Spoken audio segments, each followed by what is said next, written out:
that they were to getting one? Because Tulsi Gabbard testified in March that the intelligence community said Iran wasn't building a nuclear weapon. I don't care what she said. I think they were very close to having. As we saw there, Netanyahu has been fixated with Iran's nuclear program for decades now. Will the U.S. finally give him what he wants?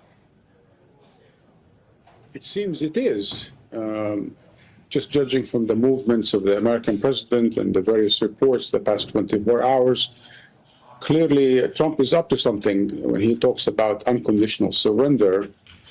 But this is not just Netanyahu. Just for the record, since you've had this excellent package, it's good to recall that the United States started warning about Iranian nuclear weapon back in 1981.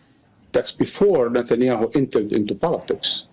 And it had repeated that for the past 40 years as well. It seemed like the Americans and Netanyahu have been echoing one another about an Iranian threat. And the question is why? Why do they do that?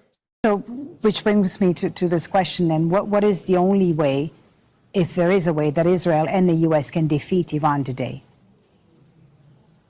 They can defeat Iran. But then what? This is the problem, right? These are all Pyrrhic victories. Victories are concepts for, narrow-minded politicians and poets. There is no victory because they've tried it for so many years. Didn't they start with regime change in Iran back in 1953, 70 years ago? And what's the result? Didn't they do the same once and again? How many wars were fought by Israel and the United States in the Middle East? And each time they declare victory, they declare defeat. No one is defeated because this cycle of wars and violence in the Middle East cannot be won by airplanes.